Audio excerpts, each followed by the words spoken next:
दोस्तों, study club में आप सभी का स्वागत है। आज हम लोग बात करते हैं इतिहास के महत्वपूर्ण क्वेश्चनों के बारे में, जो काफ़ी ज़्यादा इम्पॉर्टेंट है। तो स्टार्ट करते हैं। इतिहास का पिता किसे कहा जाता है? तो इतिहास का पिता किसे कहा जाता है? हेरोडोटस को। ठीक है, इतिहास का पिता हेरोडोटस को कहा जाता है। ठीक है, आगे चलते हैं। सिंधु सभ्यता किस लिए प्रसिद्ध थी? तो सुनियोजित शहर हेतु। मतलब सिंधु घाटी सभ्यता की जो नगर नियोजन की व्यवस्था थी वो बहुत ही उत्तम क्वालिटी की थी। मतलब जो सिंधु घाटी सभ्यता के घरों का निर्माण हुआ था, उसमें से घरों में प्रवेश का जो द्वार था रोड के दूसरी ओर खुलता था, जिससे जो सड़क की धूल है उससे बचा जा सके। तो सिंधु घाटी सभ्यता की जो शहर व्यवस्था थी, नगर नियोजन की व्यवस्था थी, बहुत ही अच्छी थी। नेक्स्ट क्वेश्चन, सिंधु सभ्यता के लोगों का मुख्य व्यवसाय क्या था? तो सिंधु घाटी सभ्यता के लोगों का मुख्य व्यवसाय था कृषि, क्योंकि सिंधु घाटी सभ्यता के लोग अपने काल में जो गेहूँ, मक्का, इन सभी की कृषि करने लगे थे। नेक्स्ट क्वेश्चन, सिंधु सभ्यता के लोगों का मुख्य फसल कौन सी थी? अभी बताया, सिंधु घाटी सभ्यता के लोग जौ, गेहूँ, मक्का इनकी कृषि करने लगे थे, लेकिन जो मुख्य रूप से जो फसल उगाते थे ये लोग, वो कौन सी थी? जौ और गेहूँ। नेक्स्ट क्वेश्चन, सिंधु सभ्यता का सर्वाधिक पूर्वी एवं पश्चिमी स्थल है? तो अगर हम लोग भारत के नक्शे में देखेंगे तो सबसे पूर्वी स्थल किस साइड पड़ता है? अरुणाचल प्रदेश। और सबसे पश्चिमी गुजरात। क्वेश्चन भी एक आता है कि भारत में सूर्योदय सबसे पहले किस राज्य में होता है? तो भारत में सूर्योदय सबसे पहले अरुणाचल प्रदेश में होता है। ठीक है, और अस्त गुजरात में। अगर कभी कभी ये भी क्वेश्चन आता है कि अरुणाचल प्रदेश और गुजरात के मध्य कितने घंटे का अंतर है? तो 2 घंटे का अंतर पड़ता है। ठीक है, तो सिंधु सभ्यता का सर्वाधिक पूर्वी एवं पश्चिमी स्थल है। तो पूर्वी की बात करेंगे तो आलमगीर। आलमगीर कहाँ है? उत्तर प्रदेश में। उत्तर प्रदेश के किस शहर? मेरठ में। और बात करते हैं पश्चिमी। पश्चिमी कहाँ है? सुतकांगेडोर, बलूचिस्तान। बलूचिस्तान कहाँ है? पाकिस्तान में, जो काफ़ी समय से चर्चित में भी रहा है। बलूचिस्तान पाकिस्तान से अलग होने की मांग के लिए। ठीक है, यहाँ पे दिन प्रतिदिन विद्रोह होते रहते हैं बलूचिस्तान की अलग मांग के लिए। नेक्स्ट क्वेश्चन, सिंधु सभ्यता का उत्तरी एवं दक्षिणी पूर्व स्थल कौन सा है? तो उत्तरी आपको पता है, उत्तरी अगर भारत के नक्शे में बात की जाए तो उत्तरी पड़ता है जम्मू कश्मीर और दक्षिणी पड़ता है तमिलनाडु। तो बात करते हैं सिंधु घाटी सभ्यता में जो उत्तरी स्थल था वो मांदा अखनूर, ये कहाँ पड़ता है? जम्मू कश्मीर में। और दक्षिणी दाइमाबाद, ये कहाँ पड़ता है? महाराष्ट्र के अहमदाबाद नगर में। ठीक है, सिंधु सभ्यता के बारे में सबसे पहले जानकारी किसने दी थी? तो सिंधु सभ्यता के बारे में सबसे पहले जानकारी चार्ल्स मैसन ने 1826 में दी थी। ठीक है, मोहनजोदड़ो एवं हड़प्पा के पुरातात्विक खुदाई के प्रभारी थे सर जॉन मार्शल। मतलब इन्हीं के निर्देशन में मोहनजोदड़ो और हड़प्पा के स्थलों की जो खुदाई हो रही थी, इन्हीं के नेतृत्व में हो रही थी। नेक्स्ट क्वेश्चन, हड़प्पा की सभ्यता कैसी थी? जैसे आपने देखा कांस्य युगीन, लौह युगीन, तो हड़प्पा की सभ्यता कांस्य युगीन थी। अगर इसके बाद हम लोग वैदिक सभ्यता में आएंगे तो वहाँ पर हम लोग देखेंगे कि वैदिक सभ्यता के लोग लौह युगीन थी, मतलब लौह प्रधान थी। मतलब हड़प्पा की सभ्यता की जो औजारें हैं या जो भी सामग्री मिली है वो किस धातु से निर्मित है? कांसे से। ठीक है, तो कांस्य युगीन है हड़प्पा की सभ्यता। सिंधु सभ्यता की लिपि कैसी थी? सिंधु सभ्यता की लिपि थी भाव चित्रात्मक, मतलब चित्रों के माध्यम से उसके भावों को समझा जाता था। वहाँ मतलब जैसे हम लोग मान लो पढ़ाई करते हैं तो हम लोगों को पता रहता है इस अक्षर का मतलब ये है। ठीक है, लेकिन सिंधु घाटी सभ्यता में क्या था? चित्रों के माध्यम से उनकी भाषा को पढ़ा जाता था, मतलब चित्रों के माध्यम से समझा जाता था कि वो लोग कहना क्या चाहते हैं। ठीक है। मिस्र के राजा कहलाते थे। सिंधु घाटी सभ्यता के समय सिंधु घाटी सभ्यता के द्वारा जो मिस्र के राजाओं को पुकारा जाता था उन्हें क्या कहा जाता था? फराओ। नेक्स्ट क्वेश्चन, खरोष्टी लिपि लिखी जाती थी। खरोष्टी लिपि सबसे ज़्यादा अपने यहाँ उत्तरी पश्चिमी क्षेत्र में प्रचलित है। उत्तरी पश्चिमी मतलब हम लोगों के पंजाब पाकिस्तान साइड में, क्योंकि सिंधु घाटी के सभ्यता के लोग सबसे पहले आके वहीं बसे थे, उत्तरी पश्चिमी क्षेत्र में। तो बात करते हैं खरोष्टी लिपि। खरोष्टी लिपि लिखी जाती है दाएं से बाएं। जैसे हम लोग लिखते हैं तो किस साइड से किस साइड की ओर लिखते हैं? बाएं से दाएं की ओर। लेकिन खरोष्टी लिपि कैसी थी? दाएं से बाएं की ओर लिखी जाती थी। ठीक है। खरोष्टी लिपि में अशोक के अभिलेख भी काफ़ी मिले हैं। नेक्स्ट क्वेश्चन, स्वास्तिक चिन्ह देने। अब स्वास्तिक चिन्ह आप लोग देखते होंगे, शुभ लाभ लिखते होंगे तो उसके बीच में एक स्वास्तिक चिन्ह बनाया जाता है। ठीक है, या कलश या इन सब में स्वास्तिक चिन्ह बनाया जाता है, ये शुभ माना जाता है। तो स्वास्तिक चिन्ह कहाँ से मिला है? सिंधु घाटी सभ्यता से। ठीक है। आदि मानव ने सर्वप्रथम सीखा, तो आदि मानव जो था सर्वप्रथम आग जलाना सीखा। ठीक है, क्या? आग। और ये किस काल में आविष्कार हुआ? नेक्स्ट क्वेश्चन है, आग का आविष्कार किस काल में हुआ? तो पूरा पाषाण काल में। ठीक है। ठीक है, सबसे पहले कौन सा जानवर पालतू बनाया गया? या फिर यहाँ ये भी क्वेश्चन पूछा जा सकता है कि मनुष्य द्वारा सर्वप्रथम किस जानवर को पालतू बनाया गया? तो किस जानवर को? कुत्ता को। सिंधु घाटी सभ्यता थी आद्य ऐतिहासिक। आद्य ऐतिहासिक का मतलब ये होता है कि उस समय लिखाई, मतलब वहाँ का जो सूचनाएं हैं, वहाँ की जो भी पढ़ाई की चीज़ें हैं वो हैं तो, लेकिन हम लोग उसे पढ़ नहीं पा रहे, तो वो आद्य ऐतिहासिक में आता है। हड़प्पा किस नदी के किनारे है? तो रावी नदी के किनारे है। और हड़प्पा वर्तमान में किस देश में? पाकिस्तान में। सिंधु सभ्यता का प्रमुख बंदरगाह था, तो सिंधु घाटी सभ्यता का प्रमुख बंदरगाह लोथल था, जो कहाँ पे है? गुजरात में, भोगवा नदी के किनारे है। ठीक है। तो सिंधु घाटी सभ्यता का जो लोथल बंदरगाह था, जहाँ से अफगानिस्तान, पाकिस्तान, रोम, मिस्र, यहाँ तक के देशों का व्यापार होता था लोथल बंदरगाह से। हड़प्पा के लोग अनभिज्ञ थे लोहे से। ठीक है। क्यों? क्योंकि अभी पहले बात हो चुकी है, सिंधु घाटी सभ्यता कांस्य युगीन थी, ना कि लौह युगीन। ठीक है। तो लोहे से अपरिचित थे। हड़प्पा में मिट्टी के बर्तन का पर प्रयुक्त रंग कौन सा था? हड़प्पा सभ्यता में जो मृदभान या ये सब बनाए जाते थे, मिट्टी के बर्तन जो बनाए जाते थे, इनमें सर्वाधिक मात्रा में लाल रंग का प्रयोग होता था। ठीक है। आगे, मृदभान चावल के दाने। ठीक है। मृदभान मतलब मिट्टी के बर्तन, और चावल के दाने कहाँ से मिले हैं? लोथल। ठीक है। लोथल कहाँ है? गुजरात में। सिंधु सभ्यता का सर्वमान्य काल था, तो सिंधु सभ्यता का सर्वाधिक मान्य काल था 2350 से 1750 ईस्वी पूर्व। ठीक है। अब मोहनजोदड़ो कहाँ है? मोहनजोदड़ो कहाँ है? पाकिस्तान में। मोहनजोदड़ो की खोज किसने की? राखलदास बनर्जी ने। ठीक है। नर्तकी की कांस्य मूर्ति कहाँ से मिली है? बहुत इंपॉर्टेंट क्वेश्चन है। वैसे तो सारे इंपॉर्टेंट हैं, किसी न किसी एग्जाम में पूछे जा चुके हैं। नर्तकी की कांस्य मूर्ति कहाँ से मिली है? मोहनजोदड़ो से। ठीक।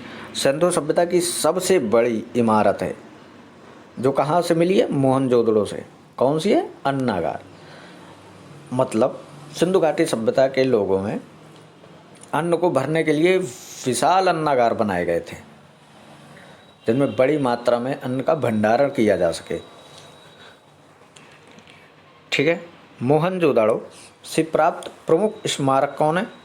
बृहद स्नानागार। जैसे हम लोगों के यहाँ कोई कार्यक्रम होता है तो हम लोग कहाँ जाते हैं? मान लो गंगा स्नान, मतलब सामूहिक स्नान करने के लिए गंगा स्नान या किसी तालाब ऐसी जगह। तो मोहनजोदड़ो में बृहद स्नानागार जो बना था वहाँ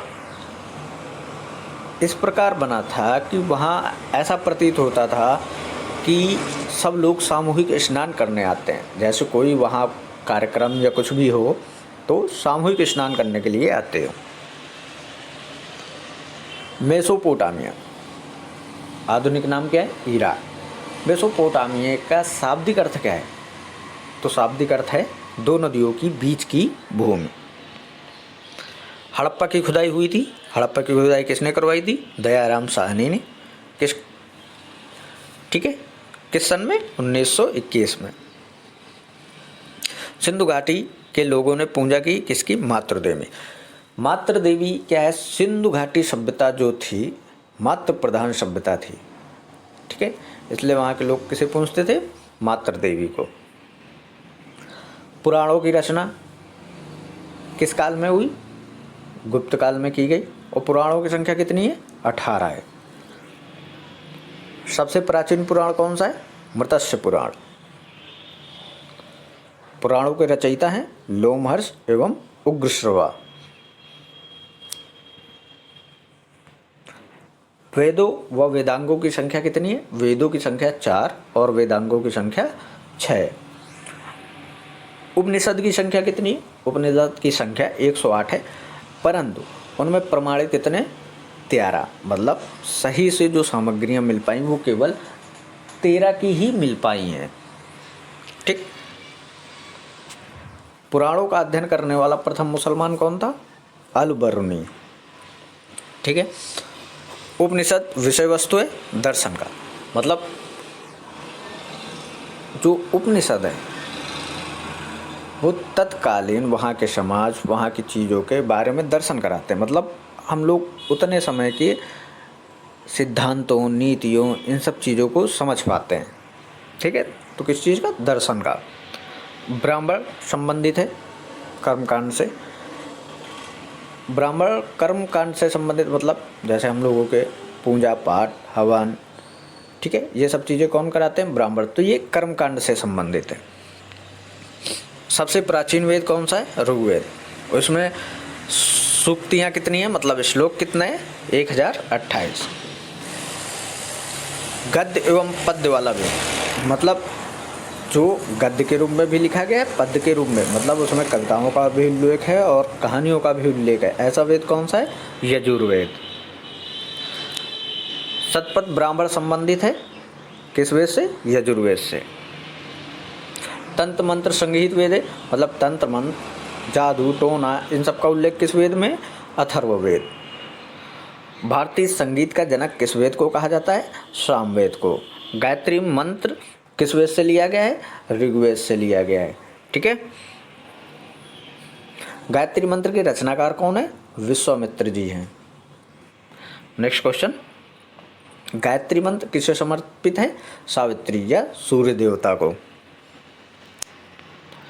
गोत्र का उल्लेख सर्वप्रथम किस वेद में मिलता है? अथर्ववेद।